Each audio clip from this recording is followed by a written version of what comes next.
नमस्ते व्यूअर।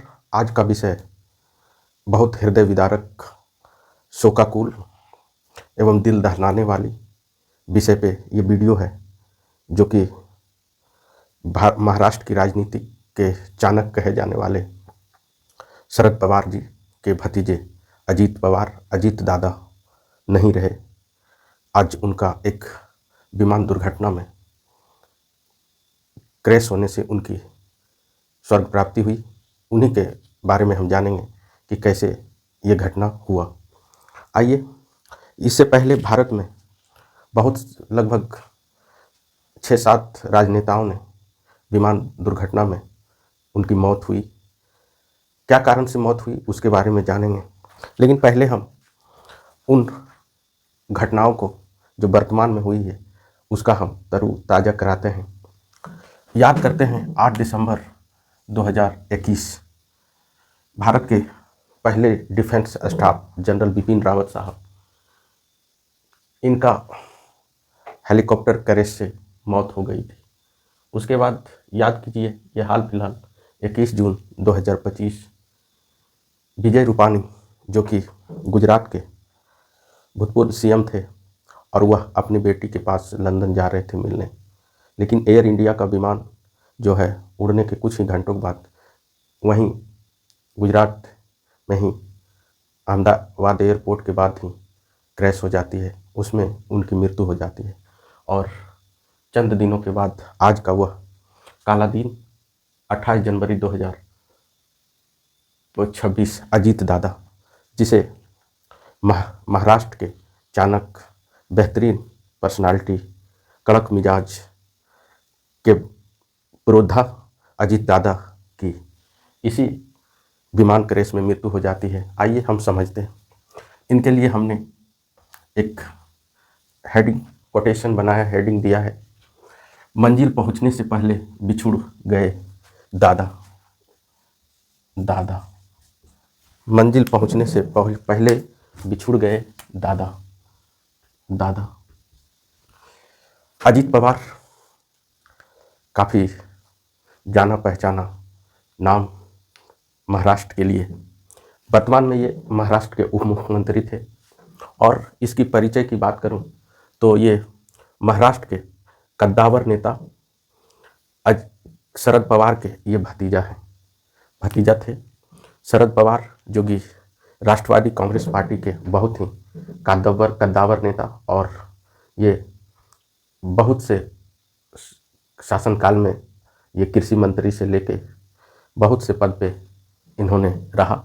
उन्हीं का ये भतीजा था अजीत पवार, अजीत दादा। वर्तमान में ये मुख्यमंत्री थे महाराष्ट्र के, और महाराष्ट्र की राजनीति में ये सक्रिय थे, क्योंकि महाराष्ट्र के राजनीति में 2 डिप्टी सीएम थे।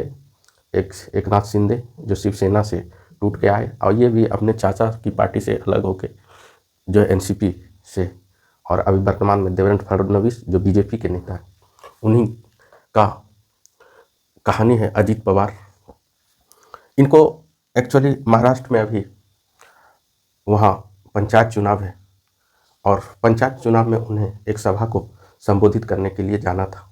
तो इसने 8-10 इनका विमान का टाइम है मुंबई से, और वो एयरपोर्ट है छत्रपति शिवाजी नेशनल एयरपोर्ट। यहाँ से इनकी विमान उड़ती है, और इनको पहुँचना था बारामती एयरपोर्ट। बारामती शरद पवार, अजीत पवार का घर था। वहाँ के ये लोकल बॉय थे। लगभग 256 किलोमीटर का ये सफ़र था। 40 से 40 मिनट का ये लगभग सफ़र था। यहाँ से उड़े, और इनको महाराष्ट्र में जो है बारामती में पंचायत चुनाव के लिए इन्हें कोई जनसभा को संबोधित करना था और फिर लौट जाना था, लेकिन ऐसा प्रकृति को मंजूर नहीं था, और ये मंजिल के नज़दीक पहुंचकर ये इनकी जान चली गई।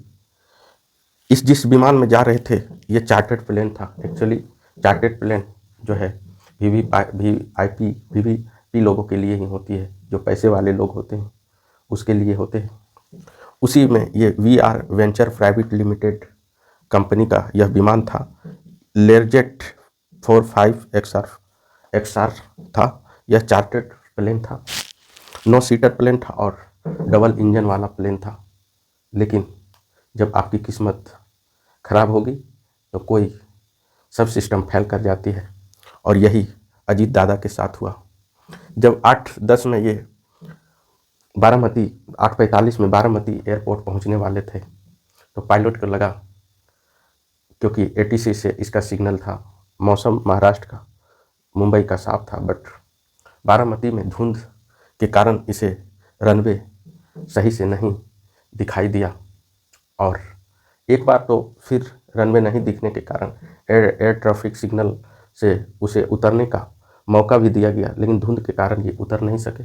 फिर इसने उड़ान भरी और अगला जो एयर ट्रैफिक सिग्नल दूसरे रनवे का दिया, लेकिन उसी के समय मुड़ने के क्रम में ये एक वहाँ रनवे से थोड़ी दूर पे एक गांव के तरफ खेत में गिर गए। विमान क्रैश कर गया, और विमान जब क्रैश कर गए तो उसमें बहुत विकराल आग लग गई और इनकी मौत हो गई। इनके साथ कुल 5 लोग इस दुनिया से गुजर गए, जिसमें अजीत पवार जो उप मुख्यमंत्री deputy CM of Maharashtra, HC विदीप जाधव जो अजीत पवार के सुरक्षा अधिकारी थे, जो इनके साथ चलते थे, ये चले गए, और कैप्टन सुमित कपूर जो पायलट थे वो चले गए, और कैप्टन शांभवी पाठक ये भी को पायलट थे ये भी, और पिंकी माली फ्लाइट अटेंडेंट थी, ये इस क्रैश में जल के इस दुनिया को से अलविदा हो गई। ये घटना काफ़ी दिल दहलान देने वाली है।